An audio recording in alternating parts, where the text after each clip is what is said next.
Mercantilism ने नया रूप ले लिया है। अब जो मर्केंटलिज्म का रूप है वो जबरदस्ती का रूप नहीं है, अब वो प्रेम का रूप है, अब वो लालच का रूप है। अब वो दिखाता है एक लड़की है, उसके पिंपल्स पड़े हुए हैं, स्कूल नहीं जाना चाहती है, फिर वो एक हफ्ते फेयर एंड लवली लगाती है, फिर बगल वाला लड़का जब अपनी खिड़की खोलता है तो उसके चेहरे पे इतनी चमक होती है कि वैसे आंख पे हाथ रख लेता है। तो फिर वो बाकी जो हिंदुस्तान की लड़कियां हैं उसमें से 60% के लिए वो इंस्पिरेशन बन जाती है। अब मर्केंटलिज्म ने ये रास्ता अपना लिया है, अब मर्केंटलिज्म ने रास्ता बदल लिया। अब वो आदमी के साइकोलॉजी को पकड़ दी है। अब बच्चे हैं, अब नमक, इस देश में नमक तो फ्री में बांट दिया जाए, पूरा कोस्टल एरिया ही तो है। सरकार चाहे तो इस देश में नमक फ्री बट सकता है, लेकिन उसको बेचना है। तो जो चीज फ्री बट सकती है उसको बेचना है, तो कैसे बेचेंगे? और टाटा बेचेगा, टाटा कहेगा मेरा नमक आयोडाइज्ड नमक है। लोगों ने कहा इससे क्या होता है? अरे बोले आयोडीन बढ़ते बच्चों की मेमोरी को स्ट्रांग करता है। हिंदुस्तान की मां चाहती कि लड़का हमारा नर्सरी में फेल हो रहा है, तो आधा चम्मच नमक पानी में डाल के घोल के आयोडीन पिला रही। यह मर्केंटलिज्म का नया रूप है। सोशल है लेकिन प्यार से। मैं अभी तुम लोगों से बहुत कुछ सीखता हूं। इस दुनिया में कोई ओमनीसिएंट नहीं है। तुम्हारे पास भी दिमाग है, तुम पढ़ते हो, तुम किसी पर्सपेक्टिव से सोचते हो सकता है मैंने उस पर्सपेक्टिव से ना सोचा। तो जब तुम मुझसे सवाल करते हो तो मैं भी तुमसे कभी कभी सीखता हूं। ना आने का मतलब कुछ बुरा थोड़ी होता है। हर आदमी को सब कुछ थोड़ी आता है। इस फील्ड की जो विधा है, इस फील्ड में जीता कैसे जाता है वो मुझे पता है। हो सकता है मुझे हिस्ट्री कुछ भी ना पता हो, लेकिन इस फील्ड में जीता कैसे जाता है, कैसे आईएएस में सिलेक्शन होता है, क्या करना पड़ता है, वो चीजें मुझे पता है बस। तो इसलिए मैं हमेशा तुम लोगों से क्लास में कहता हूं कि क्वेश्चन पूछते रहा करो। कुछ भी क्वेश्चन पूछो, कोई बात नहीं, नहीं आएगा मैं तुमको सॉरी बोलूंगा, मैं पता करके आके फिर तुमको बताऊंगा। देखो ब्रिटेन की उसको देखो, ब्रिटेन की लीडर को नहीं चला पाई कंट्री ना, इस्तीफा दे दिया। यही तो डेमोक्रेसी है कि आपने हमें चार्ज दिया है कुछ करने का, हम नहीं कर पा रहे, हम चले जाएंगे। दादागिरी थोड़ी है, कुर्सी है, कोई मैयत थोड़ी है। कुछ कर नहीं पा रहे हो तो उतर तो सकते ही हो। अरे बाबूजी, ये जो भारत में गवर्नमेंट स्कूल है, गवर्नमेंट हॉस्पिटल है, इसमें सैलरी वैलरी कौन देगा? सरकार देगी ना। तो सरकार को पैसा कहां से मिलेगा? पीएसयू से मिलेगा। इसीलिए जब आज मोदी गवर्नमेंट प्राइवेटाइजेशन कर रही है तभी तो लोग शोर मचा रहे हैं कि आज भारत इतना समृद्ध नहीं हुआ है कि हर आदमी प्राइवेट स्कूल में चला जाएगा, हर आदमी प्राइवेट हॉस्पिटल में चला जाएगा, हर आदमी प्राइवेट ट्रेन पे चला जाएगा। तो अगर तुम सब कुछ प्राइवेटाइज कर दोगे तो जो सोशलिज्म का कॉन्सेप्ट है, इक्वल अपॉर्चुनिटी, वो तो खत्म हो जाएगा। तो सरकार को उस खर्चे को करने के लिए जो सोर्स ऑफ इनकम्स है, जैसे ओएनजीसी है, ठीक है, जो मेन सेक्टर्स हैं पैसे के, उसको या तो रेगुलेट करेगी या अपने कब्जे में रखेगी। कम्युनिज्म फिलॉसफी है, इंप्लीमेंटेशन नहीं है। इंप्लीमेंटेशन सोशलिज्म है।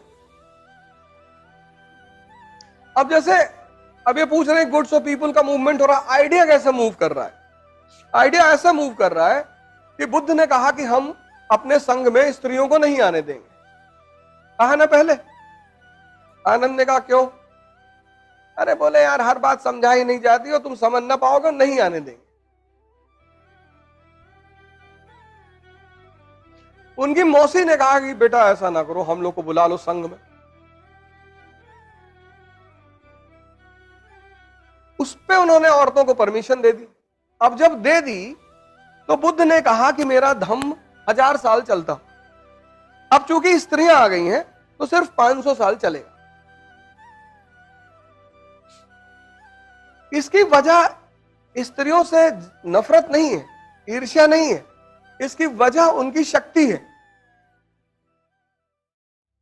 इसीलिए भारत की संस्कृति ने उसको आदि शक्ति कहा।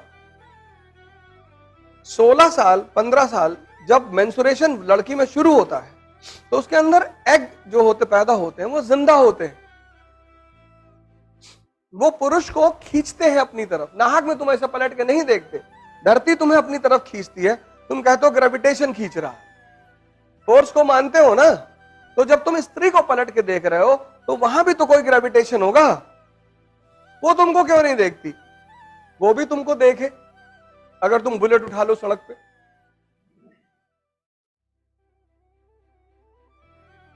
वो भी तुमको देखेगी।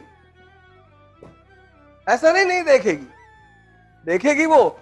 लेकिन अगर तुम हिल रहे हो, गुटखा खाए हो, हिल रहे हो, तो बुद्ध ने यह बात कही नहीं। जब इस्लाम आया तब उसने कहा कि औरतें मस्जिद में नहीं आएंगी, मतलब जहां मेल नमाज पढ़ेंगे औरतें अलग जगह पढ़ेंगी। अब देखो आइडिया ट्रैवल किया कि नहीं ट्रैवल किया? जो काम बुद्ध ने नहीं कर पाए किसी भी दबाव में, वो काम इस्लाम ने किया।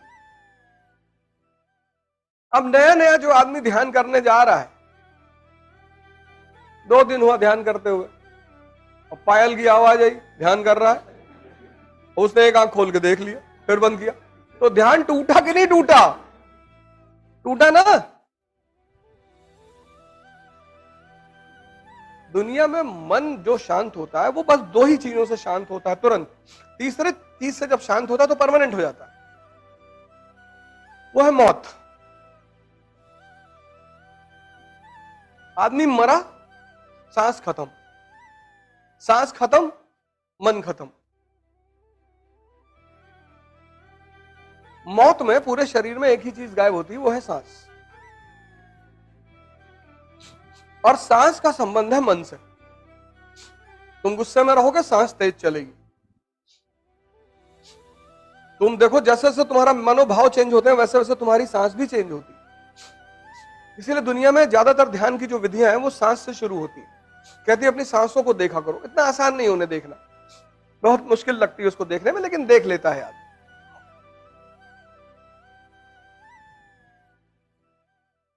तो मन जो कंट्रोल होता है, ये वो 4 एक तो कोमा है, वो साइंस का मैटर है।